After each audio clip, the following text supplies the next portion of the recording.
B'siyata d'shmai, we're going to learn Shabbos Daf Nun Ches. We're going to start 15 lines from the top of the Amud. Says the Gemara, Gufa, Omar Shmuel, this is something we saw in the previous sugya.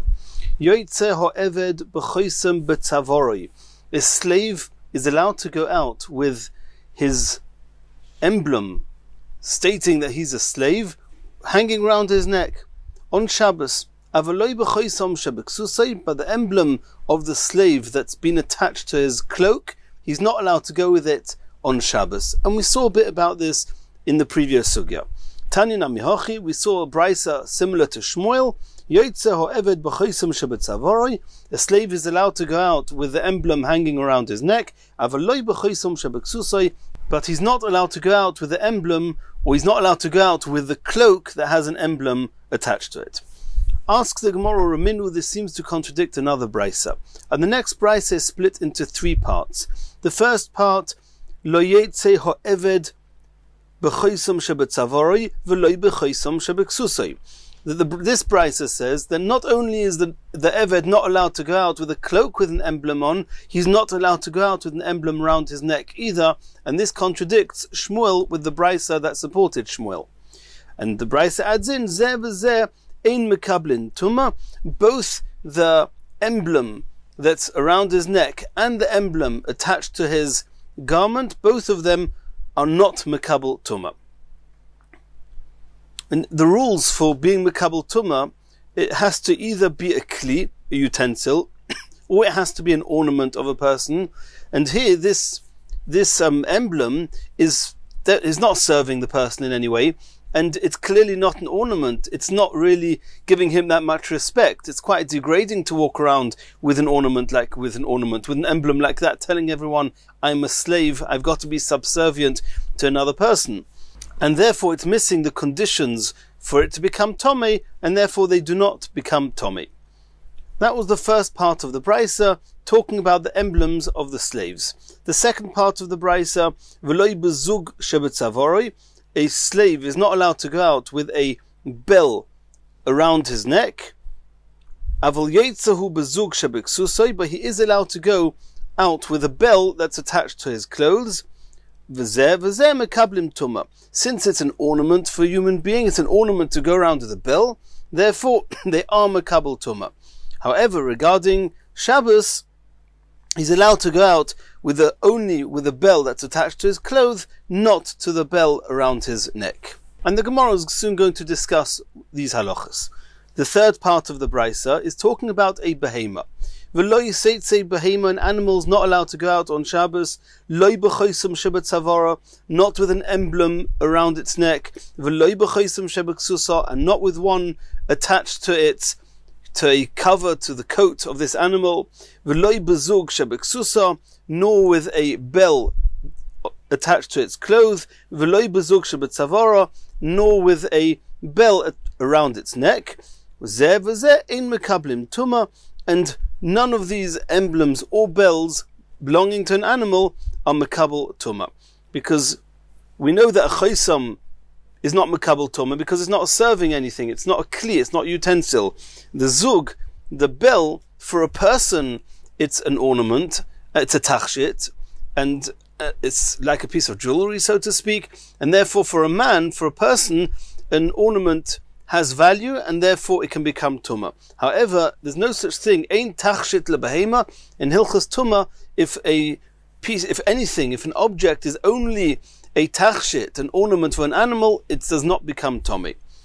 This is the end of the brisa. So what did we see? It was a long brisa, but what we need here now is the very first line, that a slave is not allowed to go out with the choisam shebetzavori. And this is not like Shmuel that says that a slave is allowed to go out with a choisam shebetzavori, and we even had a brisa that said the same as Shmuel. We have a contradiction in brises. Says the Gemara, Leima hada ovad lei rabbi, when is a slave allowed to go out with the emblem round his neck? That's only when his master made it, and he's going to have a lot of fear to take it off in Reshus Harabim. and therefore there's no risk of going out on Shabbos. He's not going to carry it. However, this second brisa that says that he should not go out with such an emblem is talking about that he made the emblem himself, and therefore he's not so fearful of taking it off, and therefore we are afraid he'll take it off on Shabbos and carry it, and therefore he may not go out with it on Shabbos. Says the Gemara, Loi. We could have explained the brises like this, but the Gemara is choosing a different way of explaining it. Idi ve'idi de'ovad le'rabi. It could be that both brises are referring to types of emblems that were made by their masters. However, v'kan b'shel mateches, in this second brisa that says that he should not go out with such an emblem, is talking about when it was made of metal. And since a metal emblem has value to it, and therefore if it breaks, snaps, falls off, then the servant, the slave, is going to have a reason to bend down, pick it up, and take it back to his master. And he'll be carrying on Shabbos, and therefore he may not go out with such an emblem. V'kan b'shel tit, but the first brisa and Shmuel that say you can go out is referring to this emblem that was made of clay, and if it broke, then it's not got any value, and the master won't mind and won't get annoyed, and therefore he will not have the urge to pick it up and carry it in Rosh Hashanah. Uktuv Nachman Omar Rabbi Baravua, Dover Hamakbid Olov Rabbi Ein Yotzim Boi, something, for example, an emblem made of metal that the master will be very makbid if it doesn't come back. He's not allowed to go out with it on Shabbos. Dover She'ein Makbid Olov Yotzim Boi, if it's something cheap that the master will not be makbid if it doesn't come back, then the slave is allowed to go out with it on Shabbos. Hochanami mistabra, this is very logical and probable that this is how to explain the brisa. Midiktoni zevazeh ein mekablim tuma. In this first part of the brisa, we're speaking about the servant going out with the emblem round his neck or attached to his clothes. And we just said now that the reason he's not allowed to go out with the emblem is because it's made of metal.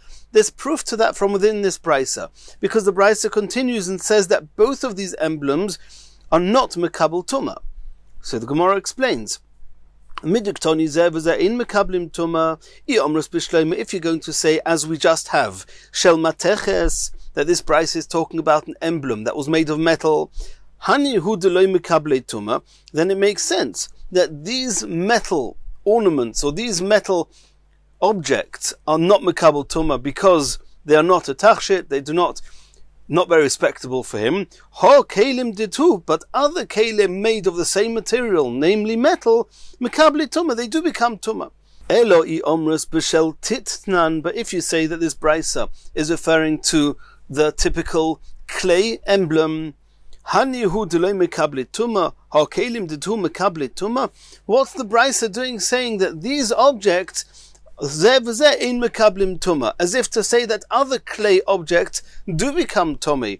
It's not true. Tanya, we learned in the brisa, klei avonim, kelim, utensils made of stone, or klei galolim, those made of dung, or klei adoma, those made of earthenware, and tit is included in these. Ein mekablim tuma, they do not retract any form of tuma, loy midivrei Torah, v'loy midivrei sofrim, not biblically, not rabbinically.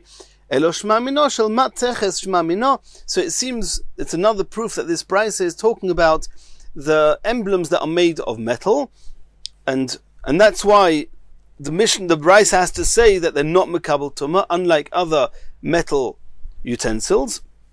And that's the reason that he's not allowed to go out with it on Shabbos, is because it's made of metal, and the owners, the masters, are going to be very annoyed if it doesn't come back. So in the event that they break, that it falls off his neck, and he's going to have the urge to pick it up and take it back to his master. Continues the Gemara. Omar mar, v'loi bezug shebetzavoroy. Well, this is the second part of that brisa. We saw that a slave is not allowed to go out with a bell around its neck. He's allowed to go out with a bell attached to his garments.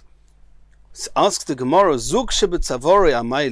why is he not allowed to go out with a bell around his neck? Says the Gemara, it might fall down, and he's got no choice. He's going to have to pick it up and take it back to his master, and he'll be carrying on Shabbos. and therefore he's not allowed to go out with it on Shabbos. If so, then if the bell is attached to his garments, why is that any better? Maybe the bell will fall off and he'll carry it on Shabbos. Says the Gemara, we're talking about the bells being sewn onto his garment with a professional, and therefore there's no risk of the bell falling down. We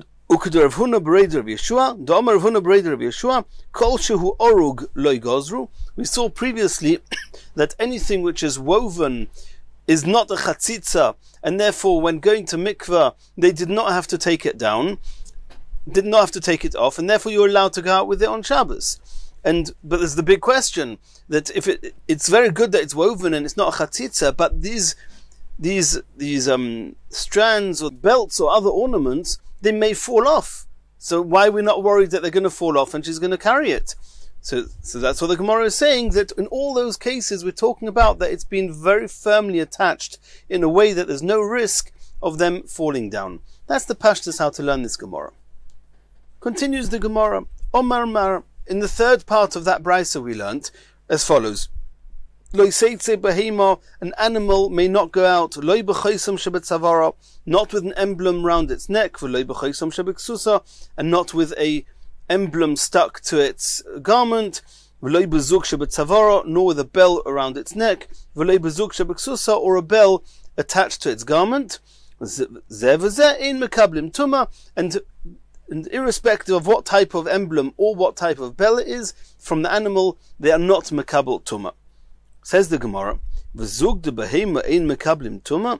are you suggesting and bringing proof from here, and it's clear in the brisa, it's almost explicit, that there's any bell belonging to an animal does not become tomei? Or aminu, this seems to contradict another brisa. It says in the brisa, zug shel behema tmea, a bell hanging on an animal can become tomei. And that seems to contradict the brisa that says that it doesn't become tomei. V'shel deles, but a bell hanging on a door, and the door is attached to the house, to the walls, and the walls are attached to the ground, and we know that anything attached to the ground does not become tomei, and therefore v'shel deles, a bell hanging on a door, tahira, cannot become tomei. And then this brisa carries on, shel deles v'asoi lebehema, if it was initially a doorbell, and then the owners, just in their minds, decided it was going to be for an animal, tamea, because we know that an object to leave the status of not being able to be mekabel tumah and receive the status of being able to be mekabel tumah, you don't need to do an action, it's enough to have a thought, and just deciding that this bell was now going to become the bell for the animal, that it can become tomei.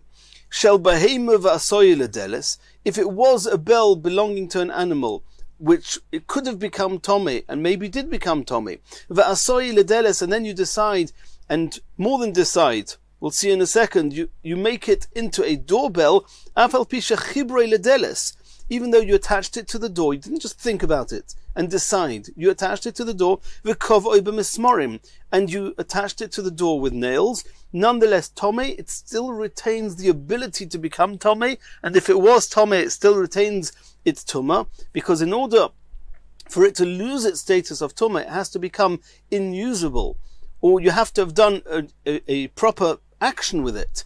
Here, you didn't do anything to it. All you did was you put it somewhere, you attached it somewhere. You didn't change the actual bell, and therefore it's still tomei. Shekol hakelim yoyerdim l'dei tumoson. In order for a kli to be able to become tomei b'machshava, it's enough if you do it with just thinking about it. Ve'ein oilin mitumoson, and they only leave their status of being able to become tomei elo b'shinui maisa, if you change the kli with an action. Here you didn't change the kli, you just positioned it and attached it, and therefore it can still become tomei. But at the end of the day, we have a contradiction here. In this brisa, it says clearly that a bell belonging to an animal can become tomei, and that's contrary to the brisa we learnt on Amud Aleph, that the bells belonging to an animal do not become tomei. Answers the Gemara lo ikashia, ha de isle inbel, ha de lesbe inbel. And a bell, the brisa that says, like this last brisa we just learned, that the bell of an animal is able to become Tomei is talking about that there's a clapper inside. The ding-dong inside is there, and therefore it can become Tomei. The reason is it's serving the person.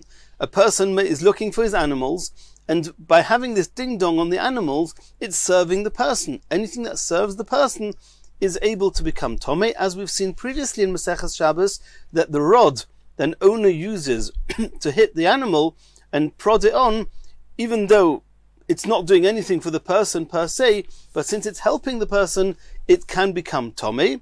So to here, if this bell is making a sound and able to help the person, it becomes Tomei. But the brisa that we saw in Amud Aleph is talking about where there's no clapper inside, and therefore it's not serving the person. At the most, it's an ornament for the animal, and we know that there's no such thing as an ornament for an animal, and therefore it will not become Tomei. So now I've already explained to you the answer of the Gemara, but the Gemara is going to run up to that. So the Gemara is going to start by asking a question. Monofshech, make up your mind, choose. Im monahu, if this bell, without the clapper, if this bell is called a kli, afal pidelesli inbil, then what's the difference if the clapper is in or not? Ilav monahu, if this bell is not called a kli, then inbil mashvele mono, just because the clapper is inside, that's what makes it into a kli. Why should that be the case? Says the Gemara yes, exactly that.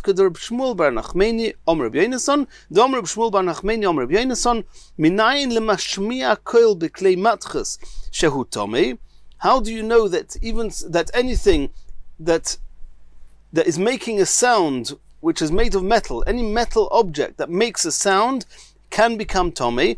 As it says in the pasuk, Kol dover asher yovoi be'esh ta'aviru be'esh, talking about things that are able to become Tomei. And when it says Kol dover, then we says afilu dibur, even something that is not serving you in any way other than making a sound, yovoi be'esh, it can become Tomei. And the reason is because it's serving a person.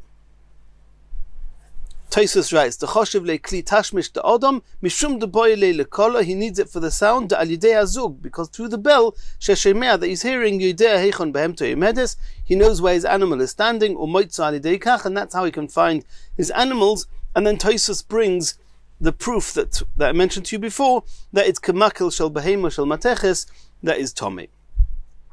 Continues the Gemara. B'mayu kimta. This brisa that we just saw, that the bell of an animal are always tohir, that's the brisa we saw in Amud Aleph, and we just explained now that it's bedeles le'inbil. We're talking about where there's no clapper in it, and that's why it's not mekabel tumah. Asks the Gemara, Eima Matziasa, how are you going to understand a couple of lines earlier, in an earlier part of that same brisa? We're talking about the bell of the slave, and we assume that if the bell mentioned at the end of the brisa of the animal does not have a clapper in, then the bell of the slave also doesn't have a clapper in. We must be talking about the same bell. If it would be different, then the Mishnah should say that when there's a clapper, then it's mekabel tumah, and if there's no clapper, it's not mekabel tumah. And the Mishnah doesn't make that differentiation. It just says that we're talking about the same bell with the animal and with the slave. And in the case of the animal, we just brought proof that it's talking about that there's no clapper inside, so it must be that the Eved is also talking about a bell where there's no clapper inside. If so, says the Gemara, B'maya kimta b'deles le'inbil, we explain that brisa that there's no clapper inside. Eima Matziasa, then how do you understand the part about the Eved, v'loi bezug shebetzavori, that a slave is not allowed to go out with a bell round its neck. Aval yetzu bezug shebeksuso, he is allowed to go out with a bell attached to his garment. V'zeh mekablim tumah, and they are mekabel tumah. Idelesle inbil, if there's no clapper in that bell, mi mekable tumah, then they're not making any sound. Then why should that bell become Tomei? Just because it belongs to the slave, or just because the slave is wearing it? Why should it be different to the animal? And the Gemara is actually going to bring proof now to this question, or a minu. We learnt in a brisa, ha'oyse zagin, if somebody makes bells, lemachteshes, for the grinding bowl, when they would make sense, they would make besomim, then there would be a bell, because we know that sound is very good when producing besomim, so they would attach bells to the grinding bowl, or to whatever they were using to grind with. Or la'arisa, or the bells that they would attach to a cradle, so a baby should hear the sound of the bell.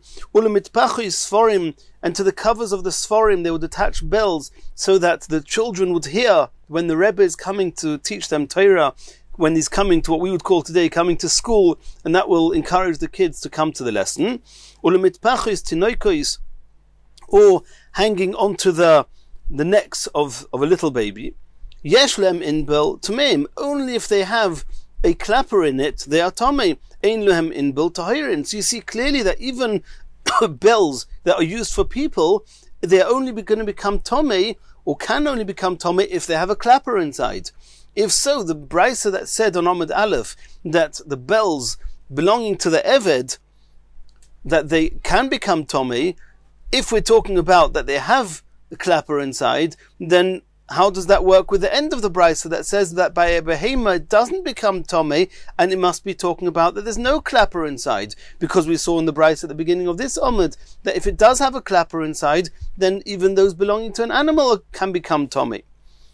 And this brisa carries on, nitlu in belen, adayin tumoson alem. All these that we mentioned, once they are already considered a kli, and now the clappers are taken out, then they don't lose their title, their status of a kli, and they can still become tomei.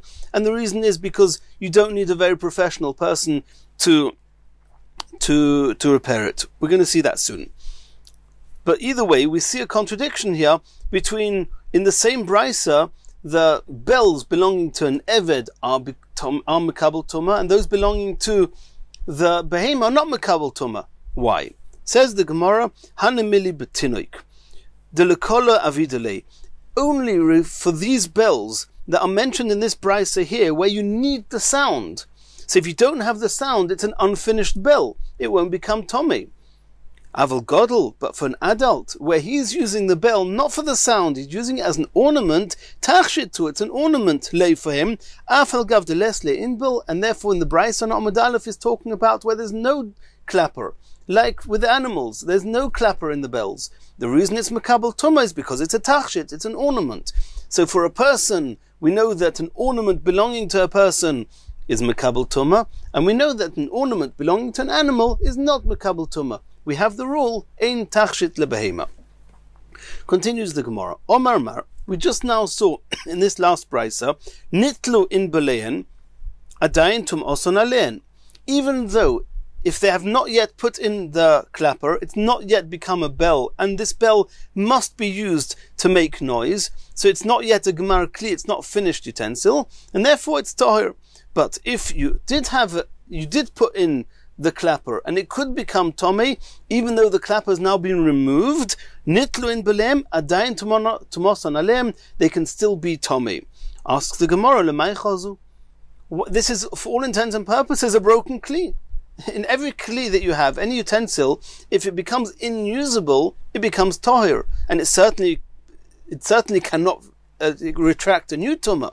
And over here, why it says adayin tumoson alein, these bells, for all intents and purposes, are useless and broken without the clapper. So says the Gemara, we're going to have three explanations why these bells should stay tomei, even though the clappers have been removed, and this is in spite of the fact that we need the clapper in order for it to have any use here. Omar Abaya said as follows, since even a very simple person, you don't need a very professional handyman to fix it, anyone can put it back, and therefore it's called as if it's just a part of a kli that's sometimes in, sometimes out. It's not a broken kli. Mosiv Rava asked a question on Abaya. It says in a brisa, Hazug v'ha'inbel chibur. It's a Mishnah. The Mishnah says that regarding Pora Aduma, in order to sprinkle Pora Aduma, then every part, every kli, any utensil that becomes tomei of tumas meis, it touched a dead person, it hovered over a dead person, it was in the same room as a dead person, then they need to be sprinkled upon them from the Pora Aduma. If you've got two kelim, then each one needs to be sprinkled upon. If you've got one kli that's made of two pieces, but it's one kli, then you just have to sprinkle once on the kli. You don't need to make sure that every separate part is sprinkled upon. So the Mishnah says that the bell and the clapper, chibur, it's called a connection. It's two parts. It's not one kli. It's two parts, but when they are connected, it's called a connection. It's called a chibur. We've learnt about this before. And therefore, sprinkling on any one whilst they're together is as if you sprinkled on both. And since the Mishnah refers to these two parts as a chibur, that means that they need each other, and whilst they're together, it's considered as a pair. But if you separate them and they are no longer mechubar, even though it's easy, we just said any hedyot, you Abaya said any hedyot can just attach it. According to you Abaya, it should be called mechubar even when they're not together. And only when it's together it's considered a chibur. And it's not the case, because hazug v'ein bel chibur means that only when they're together, then they are considered as attached. And this is a contradiction to Abaya. Are you going to suggest that the Mishnah means as follows? Exactly like Abaya. Abaya says that even though they're separated, it's still not called a shever kli, it's not called a broken kli, it's still called a usable kli, just one piece is here, one piece is there. And if so, maybe the Mishnah means that in the halachas of Parah Adumah, the sprinkling of the water and the ashes, it's also like that. That even though they're apart, they have the status of being together. They have the status of a single kli, and sprinkling on any one of them is as if you sprinkled on the whole thing, and that would conform with what Abaya said. Are you suggesting that that's what the Mishnah means? V'atanya, this seems to contradict the Brisa. The Brisa says, Maspeiros shel prokim, a scissors made of two blades that could be separated. Obviously, when they're separated, they cannot be used as a scissors. When they're together, they can be used as a scissors. The ismel sheller hitni, or the blade of a carpenter, it's what we would call a plane. It's where you have a blade attached to a piece of wood, and they could smoothen other pieces of wood with it. Then even though it's made of two parts, chibur letuma, ve'ein chibur lehazar. As far as tuma is concerned, it's called a chibur. And that means that if a sheretz, for example, touches any part of it, it's as if it touched both parts. We know that a sheretz that touches a kli, the kli becomes tomei. If that kli then touches another kli, that second kli will not become tomei. But if we consider the sheretz as having touched all the parts of this kli, then all the parts will become tomei. So it says here that these maspoires shel prokim v'izmul shel hitni are called a chibur in hilchas tuma. If a sheretz touches any part, it's as if it touched all the parts and they're all tomei.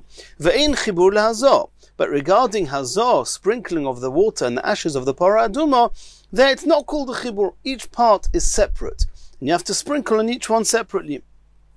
V'omrinon monovshach, and we asked a question. Make up your mind. Are these two parts called connected, or are they not called connected? If you say that these two parts are called connected, afilu lehazor, why can't you sprinkle on any one, and it's as if you sprinkled on both? If you assume that the status of these two kelim is that they're not called connected, afilu letuma namiloi, then if a sheretz touches any one part, why is the other part becoming tomei at the same time? V'omar Rabbah. And Rabbah explained as follows: Dvar Torah b'shas melocha chibur bein letuma bein la'azar. Biblically speaking, only whilst the two are attached, that is when they are called mechubar. And whilst they're attached, if a sheretz touches one part, it's as if it touched both parts. Whilst they're attached, and not only whilst they're attached, b'shas melocha, whilst you're using it as a scissors, then they are now being used as a single kli needing both parts. A sheretz touches one part, it's as if it touched both parts. You sprinkle parah adumah whilst you're using it, sprinkle on any part, it's as if you sprinkled on both. Bein letuma bein la'azar, sheloi b'shas melocha, but when you're not using it, even though they are connected, einoi chibur, it's not considered a chibur. In contrast to what we just said now, that whilst you're using it, it's called a chibur, and that it's clear that it's connected. So here too, when you're not using it, it's still connected, The two parts are not being dismantled, but it's not called a chibur, loy letuma v'loy lahazah. That means min ha'Torah, if you're not using the scissors or you're not using that plane, then if a sheretz touches one part, it's not considered as if you touched both parts. Because now that you're not using this kli, then there's no relationship between the two parts, even though they're attached. They don't need each other, they're just waiting to be disassembled. And therefore it's not a chibur for tumah, v'loy lahazah. You sprinkle on one part, it's not as if you sprinkled on the other part. That's that min ha'Torah. The Gozu and the Chachomim made a gzeira al tuma sheloi b'shas melacha mishum tuma shi b'shas melacha. In order that we shouldn't get confused, they said that since whilst they're together, if a sheretz touches one part, whilst you're working with it, if a sheretz touches one part, then both parts become tomei, even when you're not working with it. If a sheretz touches one part, then midrabanon, it's as if both parts were touched. Val hazah, and regarding the pora aduma, it's the other way around. Shehi b'shas melacha mishum hazah sheloi b'shas melacha. And it's just in the same way as if you're not using the scissors now, then sprinkling on one part will not be considered as if you sprinkled the other part. The Chachomim said, therefore, even whilst you're using it, in order that you shouldn't get confused with when you're not using it, even when you're using it, sprinkling on one part is not sufficient. You have to sprinkle on both parts. So what we see in this brisa is that it's only called a chibur whilst they're actually together. But if these scissors or this plane would be separated, then of course it wouldn't be a chibur, not l'tumah, and not for paraduma. And this seems to be contrary to Abaya, who says that when you take the who explains that the reason that when you take out the clapper, the bell can still become tomei, is because it's a part that's easily able to be reassembled. But that doesn't make a chibur. And since it doesn't make a chibur, it should not be a chibur. It should be as if it's not a kli. Like with the scissors, that if the two parts are not attached to each other, then there's clearly no chibur between them. So here too, if you take out the clapper, why should the rest of the bell that's totally not usable, it cannot make any sound, why should it still be considered able to become tomei? Elo Omar Rava has a different explanation to this brisa that says that nitlu in belem, that if you take out the clappers, adayin tumoson alem, it can still become tomei. Hoil v'ro'u la kishe al gabe cheres. What's the use of this bell? In order to make a sound. What helps it make a sound? The clapper in the middle. Even when the clapper is not there, it can still be used to make a sound you can knock the bell onto a piece of clay or earthenware and it will still make a sound. Since it can still be used to make a sound, it has not lost its original use, and therefore it can still become tomei and retain its tomei. It mernami omer of Yosi. There also, Rabbi Yosi Bar Chanina explained this brisa that because you can make a sound by knocking it with a piece of earthenware, therefore it's still called a usable bell for making a sound, and therefore in Tumah it's not called that it's lost its status of a kli. Rabbi Yochanan has a third explanation why even when the clappers are missing, have gone, it can still become tomei. Since you can use this bell as a bottle or as a cup, or you can use it with it to put some milk or some water into it and feed a tinoik with it, a child with it. And any kli, once it's a kli, then it does not lose its status as a kli unless it becomes inusable. And even though it loses its status of being a bell to make a sound, it can still be used as a kli in order to feed a child, and therefore it's still called a kli in Hilchas Tumah, and it can become tomei. Mir Hashem, in the next share we're going to continue this sugya.